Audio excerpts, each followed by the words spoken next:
Bonjour à tous et à toutes. Liberté, mot magique. Que ne fait-on pas pour la liberté, pour défendre la liberté? Toutes sortes d'actions sont menées au nom de la liberté. Les agitateurs religieux diraient au nom de Dieu. Sacro-sainte liberté, priez pour nous. Dernièrement, en faisant le ménage sur mon bureau, vite interrompu car je suis littéralement tombée sur une note qui disait « L'interdit est l'ouverture d'une direction à prendre ». Je ne sais pas d'où ça vient ni qui l'a dit, mais je l'ai perçu comme un cri d'espoir dans le fatras événementiel qui nous entoure. Une incitation à fermer la porte au bruit de couloir. Actuellement, on se croirait dans une ménagerie d'un cirque, tellement il y a de revendications pour la liberté. Tous hurlent derrière leurs barreaux. N'y a-t-il pas d'espoir? Comme le dit un proverbe chinois, que mon mari, qui n'est pas chinois, me rappelle très souvent. Quand le sage désigne la lune, l'idiot regarde le doigt. Au lieu de chercher d'où vient le bruit, qui tente de nous tétaniser, je vous invite à considérer le savoir-faire de David, le roi, qui ne pouvait pas se permettre d'avoir les yeux et les oreilles dans ses poches, alors qu'il devait protéger son troupeau. Les ours rôdaient. Cet ancien berger nous dit « Je lève les yeux vers les montagnes pour voir d'où me viendra le secours. Mon secours vient de l'Éternel qui a fait le ciel et la terre. » Ainsi, il ne s'agit pas de faire la politique de l'autruche. Il s'agit d'être un sage et de voir ce qui doit être vu et pas ce que le bruit veut nous faire croire. Ce qui devrait logiquement nous arrêter dans la course effrénée vers une catastrophe annoncée, c'est le souvenir et la prise de conscience que le but de la libération de l'esclavage des Hébreux était de recevoir du haut de la montagne ce qui est appelé les tables de la loi. La plupart du temps, ces lois, tombées sur la tête des Hébreux comme un tonnerre fracassant, à en croire le récit de la Bible, sont perçues comme des interdits et des obligations justement limitant la liberté. Est-ce cela, décrocher la lune? Est-ce cela que pointe le doigt du sage, c'est-à-dire trouver le trésor recherché? Honnêtement, est-ce que l'enjeu en vaut la chandelle? Être libéré des hurlements des gardes, des bruits de chaînes et du châtiment des coups de fouet pour finir à entendre toutes sortes d'interdits dans un bruit de tonnerre et d'éclairs qui tétanise. La belle affaire. En poursuivant ma méditation sur cette note retrouvée sur l'interdit qui est une ouverture d'une direction à prendre, j'ai pensé à cette situation familière aujourd'hui quand on prend la route. Paisiblement, assis derrière le volant, sûr de l'endroit où l'on veut aller, tout d'un coup, arrivé à un croisement, un panneau rouge avec sa barre blanche signale l'interdiction de s'engager dans la voie qui devait logiquement nous mener sans détour droit au but. Et là, réaction immédiate. Il doit y avoir un autre chemin pour y parvenir. Devant le panneau « Stop », la solution, c'est de regarder ailleurs, chercher un autre chemin, permis, voire conseillé. Où est le chemin? Cette conclusion acquise m'a fait rebondir sur l'histoire ancienne et perpétuelle de nos premiers parents, Adam et Ève. 4 fleuves arrosaient le jardin où ils étaient placés. Tout y était luxuriant et à portée de main. 2 chemins, certains disent un seul, menaient à 2 arbres. L'un était permis, même conseillé, l'autre interdit. 2 chemins ou 2 arbres, celui de la vie, celui de la mort, choisi. 2 chemins, 2 arbres, comme 2 tables, des pierres gravées. Pourquoi 2? C'est pour justement qu'il y ait un choix possible. Comme les croisements que nous rencontrons si souvent dans nos vies. Tu choisis quoi? Évidemment, ce n'est pas un panneau au bord de la route qui peut m'empêcher d'avancer, mais avec quels risques et conséquences? Tout comme on peut faire fi de ce qui est écrit sur de vulgaires pierres, même pas gravées sur un diamant. Je peux tuer, voler, mentir, tricher. Il n'y a pas d'ange pour m'arrêter. Mais la suite douloureuse est au bout du chemin, même si on peut rouler longtemps.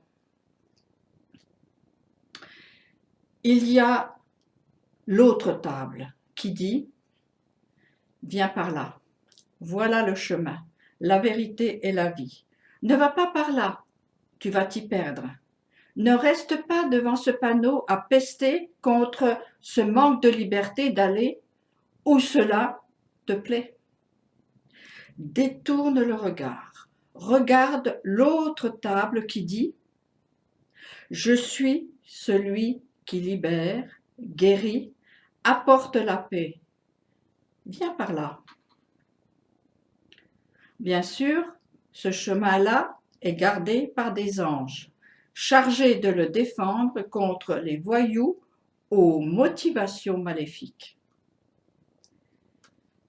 Le chemin de la vie est protégé par des sortes de gardiens du seuil qui ne laissent entrer que les gens sincères, dont le cœur est loyal, ceux qui cherchent la vérité.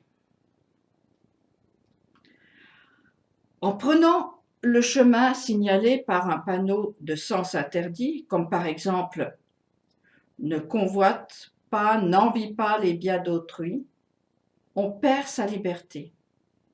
La seule solution est de faire marche arrière ou demi-tour, ce qui n'est pas toujours possible, car la route peut être encombrée par d'autres fous. Il faut alors aller jusqu'au bout et en assumer les conséquences. Pour nous autres contemporains, j'ai pris l'exemple du panneau de signalisation routière. Rétrospectivement, au temps de Salomon, ce panneau est symbolisé par la femme volage, celle qui se trouve au croisement des chemins. Le sage Salomon, que tous les rois d'alentour venaient consulter, nous dit « Puisse la réflexion être ta sauvegarde et la raison ta protection. Ainsi tu seras préservé du chemin du malfaiteur, des gens qui débitent des perversités, qui abandonnent les chemins droits pour suivre les routes ténébreuses, qui se réjouissent de faire du mal, sont transportés de joie par les attentats criminels, dont les voies sont tortueuses et les sentiers pleins de détours. Par là aussi tu seras sauvé de la femme d'autrui, de l'étrangère aux paroles mielleuses, qui a trahi l'ami de sa jeunesse et oublié l'alliance de son Dieu. Certes, sa maison penche vers la mort et ses sentiers conduisent vers les ombres des trépassés. Aucun de ceux qui vont chez elle ne revient, incapable de trouver le chemin de la vie. Dans le livre des Proverbes, il y a des dizaines d'exemples de chemins possibles avec leurs panneaux indicateurs. Le rouge avec sa barre horizontale blanche et le bleu avec sa flèche blanche qui dit par ici ou par là. Il suffit d'élargir son horizon et de regarder ailleurs et autrement.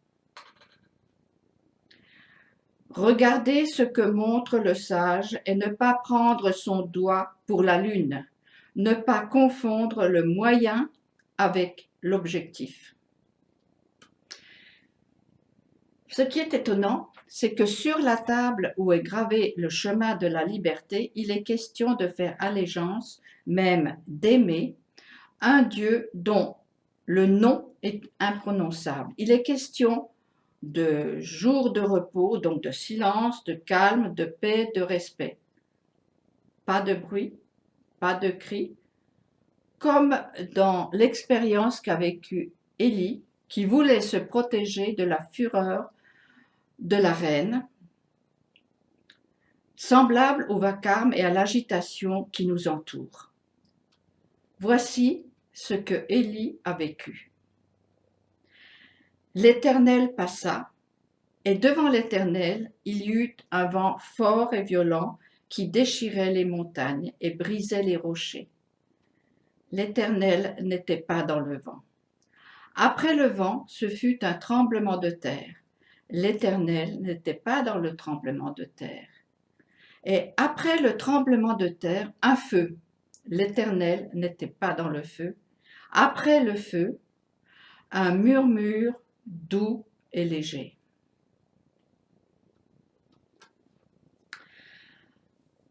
Dans de tels bouleversements atmosphériques, climatiques, géologiques, n'aurions-nous, nous, pas la tentation de crier plus fort, de faire preuve de force et de violence? Élie, lui, est invité à prendre un chemin qui le conduira vers une veuve et un orphelin, qu'il aidera à sortir d'une impasse s'ils écoutent ce que le prophète leur dit. Jusqu'à présent, Élie, qui avait fait éclater son zèle pour l'Éternel, est acculé, seul. Un stop bien rouge sur son chemin. L'interdit et l'ouverture, l'invitation d'une direction ou autre direction à prendre. Mais pour cela, il est nécessaire d'écouter ce que le nom imprononçable murmure dans l'intérieur de sa parole, d'avoir l'humilité de faire la volonté de celui qui libère, sans forcément comprendre où cela nous mènera. Le psaume 107 est très explicite à ce sujet. Il en est qui demeuraient dans les ténèbres et les ombres de la mort, enchaînés dans la misère et les liens de fer, parce qu'ils s'étaient insurgés contre les paroles de Dieu et avaient méprisé les desseins du Très-Haut. Ils avaient accablé leur cœur de maux, ils avaient trébuché sans personne pour les secourir, mais ils crièrent vers l'Éternel dans leur détresse, il les sauva de leurs angoisses, il les retira des ténèbres, des ombres de la mort et rompit leurs liens. Qu'ils rendent grâce à l'Éternel pour sa bonté, pour ses miracles en faveur des hommes. Alors, que faire dans cette cacophonie de voix discordantes où chacun parle du chemin idéal selon son propre penchant? Comment choisir? Comment agir? Quel chemin prendre? Il me semble qu'il est prioritaire de d'abord ne pas faire ce qui est interdit. C'est déjà tout un boulot. Une persévérante attention de chaque instant, car la vie est faite comme un tissu où des fils se croisent comme des chemins. Sans cesse, un choix est à faire, ce qui implique un renoncement, donc une souffrance morale, psychique, spirituelle, voire physique. Éloigne-toi du mal, premièrement, et fais le bien. Le prophète Michée nous dit: on t'a fait connaître, ô homme, ce qui est bien.